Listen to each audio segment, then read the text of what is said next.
We have been talking about the Eightfold Path. We started a long time ago with the wisdom factors. Wise view or wise understanding, skillful view or skillful understanding. And then we went to right intention. Those are in the wisdom category. And then we have the ethical behavior, the sila section, which is pretty much our everyday life of wise speech, wise action, right livelihood. Then we got over into the samadhi, training of the mind. Wise effort, which you always hear me going back to, because we know that the skillful effort of watching thoughts or trying to catch unwholesome thoughts before they arise or acknowledging them when they arise and cultivating skillful thoughts as they arise and trying to cultivate them. And we have wise mindfulness and wise concentration. So there it is in a circle. And that's the symbol for the Eightfold Path. Sometimes you only see that wheel. In the time of the Buddha, the only kind of iconography that was ever allowed was this symbol of the circle with the 8 spokes on it. And here it is in a line. Right view, right intention, that's wisdom factors. Right speech, right action, right livelihood, those are the ethics factors. And then right effort, right mindfulness, and right concentration. So I think that's probably the end of my sharing, although here is another interesting little page on imagine the Eightfold Path that is an exquisite gem that is polished with 8 facets. If you shine a light into one facet, it illuminates all the others.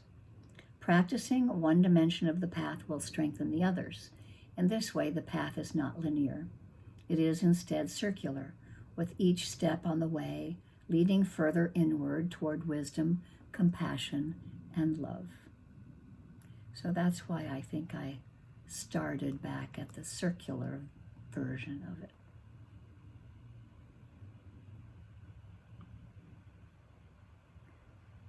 So now I'll have the test come later.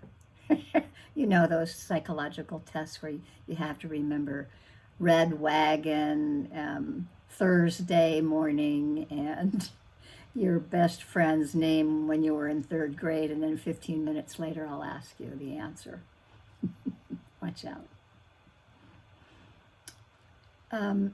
So pretty much we've been having quite a bit of time on right concentration without going into a whole lot of details of various levels of concentration, but just understanding that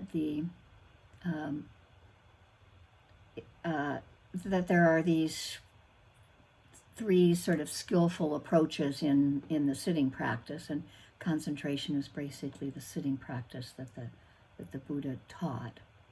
And there's one way of beginning a session if we have some intention of making an effort to really attain full concentration. And if full concentration is achieved, then we use it to practice insight. And if we use concentration to then look into that insight as looking into impermanence and suffering and selflessness. So it's selflessness of our form and our feelings and our perceptions and volitional formations and consciousness. There's another approach to begin a session with insight meditation. So when we start with insight meditation, whenever an object arises, which is what I teach mostly, when an object arises, we watch it until it fades. And there we observe the dissatisfaction of it, the selflessness of it, and that it's impermanent. We watch it arise and pass. And then we relax and we return to the primary focus, like the breath. And then each time we return to our breath, the concentration deepens. And if hindrances arise, we overcome it, letting it go, and that also deepens our concentration. And so that way, when the monkey mind just slowly settles down, we lose interest in the objects that normally catch our attention. And they slowly fade from our awareness, and eventually, sometimes, some sign of our concentration arises. And sometimes full concentration can arise in that manner, so that we can continue with this insight practice, watching impermanence and suffering and selflessness. And there's another approach that Bhante Ji talks about in his book, the one we've been going through along with Joseph Goldstein, is to begin with either insight or the effort to attain concentration, and switch back and forth between the two, which is also some of what we do sometimes in my guidance. So, for example, if you begin to focus on the breath and then you ignore other objects in an effort to achieve concentration, you start that way, and then if concentration doesn't get very well established, and then we get frustrated, and we can use insight to practice and to observe the changes of the feelings of frustration. And then when the frustration subsides, we can notice whatever other hindrance might arise or might have arisen. And then the mind can steady, and once it's steadied, we return back to the deeper focus. And ignoring the other objects as they arise, and again making effort to continue with concentration.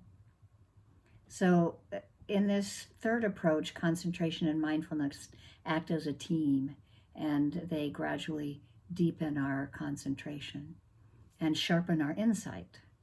And then at some point, insight, it can be nearly complete in its ability to see, and concentration can be very full, and they can unite with each other. So regardless of however we begin our sessions, mindfulness and concentration, used skillfully, eventually merge and work together. So if we sit down to meditate and find that the hindrances are easy to overcome and the mind is quiet, then we can begin with concentration. But on the other hand, if the mind is racing and unable to settle down at first, then we can try to develop concentration, but we begin the session more with insight meditation, or go back and forth between the two. And so our decision whether to start with insight or with concentration depends initially on how steady our mind is in the beginning. And using the concentrated mind is a little bit like a laser beam kind of burning a hard surface. To focus that beam effectively, we have to use our faculties. We have to keep looking around, focusing the beam, and eventually, if we fail with the idea of the laser beam, then nothing's going to get burned. So in that analogy, the eyes are like wisdom or insight, and the laser is like the mind when it's concentrated. And wisdom and concentration work together. Without insight, that beam of concentration it may focus on the wrong thing. And without the beam of concentration, insight might see the object, but not be able to really deeply burn through it. We just keep seeing it, but we don't see the nature or uproot it. So that's an interesting analogy that Bhante Ji uses in his book. but eventually sort of putting concentration to use. There were these two former teachers of the Buddha,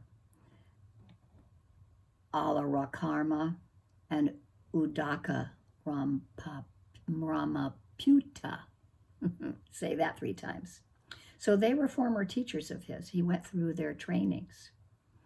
And it was said that they attained full concentration.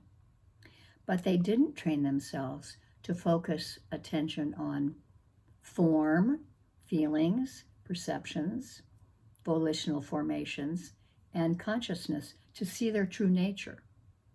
So they became attached to the pleasantness of concentration and thought that this pleasure feeling was enlightenment. And so Siddhartha Gautama said that his former teachers, like him, had faith and energy and mindfulness, concentration and wisdom.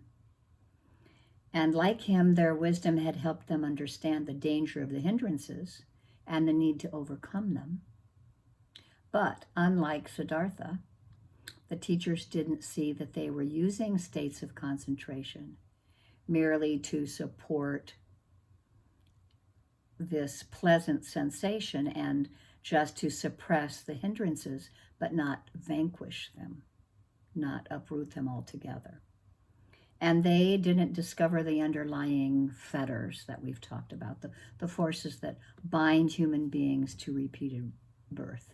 And Siddhartha alone used his concentration to see clearly how the hindrances are such a trap. So it's fascinating to kind of find a way to use concentration and understand the importance of concentration. Hang on, Margaret, I see you. That, sometimes people struggle to gain concentration in order to help their insight meditation. And sometimes they worry when they can't concentrate. Well, we're not supposed to feel discouraged because it can take years to reach full concentration. And if our practice of awareness is guided by mindfulness, then we can be content whether or not we gain full concentration, not to try to force it.